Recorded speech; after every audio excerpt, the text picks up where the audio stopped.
देखिए हर खबर यहीं पर, सब्सक्राइब कीजिए TV9 भारतवर्ष। जावेद गफ्फारी, मेरा सवाल यह था कि क्या क्या हम कोई लाइन ड्रॉ करेंगे या हमको अब कोई लाइन अब हम किसी भी हद को तोड़ने के लिए आमादा हैं और उसका नतीजा हमारे यहाँ के अवामों को अगर भुगतना पड़े तो उसके लिए भी जो हुक्मरान है वो भी तैयार हैं। दिनेश जी, ये जो क्वेश्चन है ना, ये क्वेश्चन ही अपना जवाब है कि वाकई होना चाहिए और ये आपका और मेरा किरदार है। ये ना शाह हुसैन साहब चाहेंगे, ना इधर से चौधरी साहब चाहेंगे। हमारा आपस में मीडिया का किरदार है कि हम लोग अपना पॉजिटिव किरदार अदा करें और इस चीज के ऊपर लाएं कि भाई आप एक दूसरे के अदब करोगे तो आप दूसरों को एक दूसरे की इज्जत बढ़ेगी ना हमारी, तो हम पावरफुल होंगे। हम जब पावरफुल होंगे तो बाहर की दुनिया कम से कम हमारे पर कितने बार कोशिश की है गफ्फारी साहब, इतिहास इस बात का गवाह है, लेकिन जैसे ही हम हाथ मिलाकर गले मिलकर मुड़ते हैं पीठ में खंजर घोंप दिया जाता है। ये कितने बार हम करते चले जाएं, बताइए गफ्फारी साहब। के सिन्हा साहब कुछ कहना चाह रहे हैं इस पर। के सिन्हा साहब, देखिए दिनेश जी, आपने कहा कि आप हमारे नेबर्स होते हैं, नेबर को बदला नहीं जाता।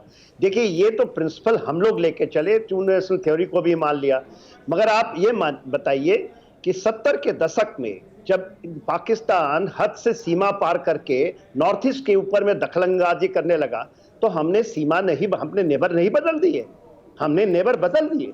बांग्लादेश, पाकिस्तान, ईस्ट पाकिस्तान हमारा वहां नहीं है ईस्टर्न फ्रंट में नेबर, अब बांग्लादेश है, वो हमारे साथ मुल्क में और दोस्ताना मुल्क। मेजर जनरल के सिन्हा साहब, एक बहुत अहम खबर आ रही है, आप सबको बता दूं और उसके बाद आप लोगों से बातचीत जारी रहेगी। हाई कमीशन के 2 लोगों को उठाने पर ये जो पाकिस्तान की तरफ से फिल्मी कहानी सुनाई जा रही है उसकी असलियत समझ लीजिए। ISI के जासूसों ने एयरपोर्ट के रास्ते से उठाया था और इस्लामाबाद एयरपोर्ट जाने के दौरान उन्हें उठाया गया था और ये पुलिस नहीं थी, ISI के लोग थे जिन्होंने इन्हें उठाया और इनके ऊपर बाद में हिट एंड रन का केस लगाया गया। ये असलियत है विवेक काटजू साहब।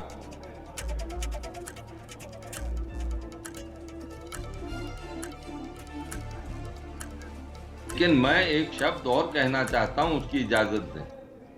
जो बदतमीजी शाहनवाज साहब से की है, हुसैन साहब से की है ये पाकिस्तानी बंदे ने, इससे इनको माफी मांगनी चाहिए। सर मैं आपके पास लौटता हूं, उसके लिए मैं पहले ही इफ्तिखार साहब को कह चुका हूं और वो एक ट्रैप है जिसमें वो हमेशा फंसाने की कोशिश करते हैं। वो सूरज के ऊपर थूक कर सूरज को मैला नहीं कर सकते, लेकिन हम इस बार एक हमारे आदित्य राज कौल इस बारे में और ज्यादा जानकारी दे रहे हैं। जो खबर मैंने आपको बताई, सीनियर जर्नलिस्ट हैं आदित्य राज कौल। आदित्य साहब, क्या इंफॉर्मेशन है?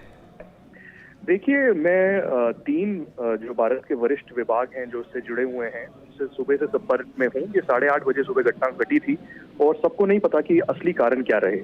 ये 2 ऑफिशियल्स थे इंडियन हाई कमीशन इस्लामाबाद के, जो एक ऑफिशियल थे, एक ड्राइवर थे, जो एक BMW ऑफिशियल गाड़ी थी डिप्लोमेट्स की इंडियन हाई कमीशन के CD नंबर प्लेट की, जो एयरपोर्ट जा रहे थे और एयरपोर्ट से इनको इंडियन हाई कमीशन के कुछ ऑफिशियल्स थे उनको पिक करना था।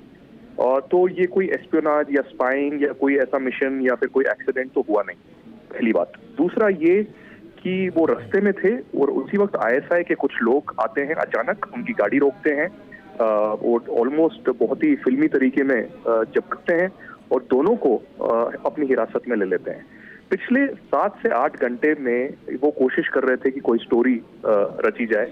इसके बीच में हमारे जो JS पाए हैं, दीपक मित्तल और बाकी सीनियर डिप्लोमेट्स हैं, उन्होंने सैयद हैदर शाह जो डिप्टी हाई कमिश्नर है यहाँ पर और एक्टिंग हाई कमिश्नर है, उनको जो है डीमार्च किया।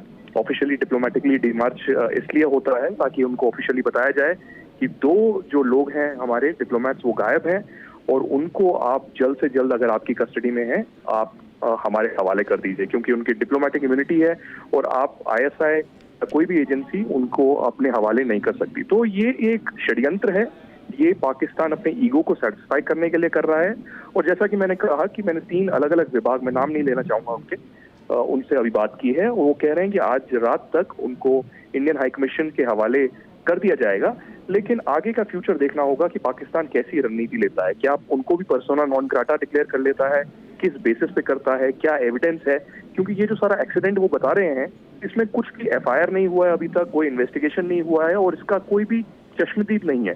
तो ये एक मनगढ़ंत कहानी जो है पाकिस्तान के रवैये से आ रही है और फिर ये उसी को दर्शाता है कि कुछ आदित्य राज हफ्ते कौल पहले ही साहब, पाकिस्तान ने जो स्टोरी बताई है, अभी जावेद गफ्फारी मेरे साथ बैठे हुए इस कार्यक्रम में, वो तो ये कह रहे हैं कि एक का एक्सीडेंट हुआ है, वो जेरे इलाज है किसी एक हॉस्पिटल में। मैं तो उनको पूछना चाहूंगा, क्या उन्होंने खुद देखा है, क्या उन्होंने कोई वीडियो देखा है, क्या उन्होंने कोई एफआईआर की कॉपी देखी है? क्योंकि मेरे जितने सूत्र भारत में हैं या पाकिस्तान में हैं, उन सबसे मैं सुबह 8:30 बजे से संपर्क में हूं जब ये खबर आई। आदित्य राज कौल आप हैं, आप रहेंगे मेरे साथ लाइन पर? मैं इस पर फिक्र आपकी, सोमवार से शुक्रवार रात 9 बजे सिर्फ TV9 भारतवर्ष पर।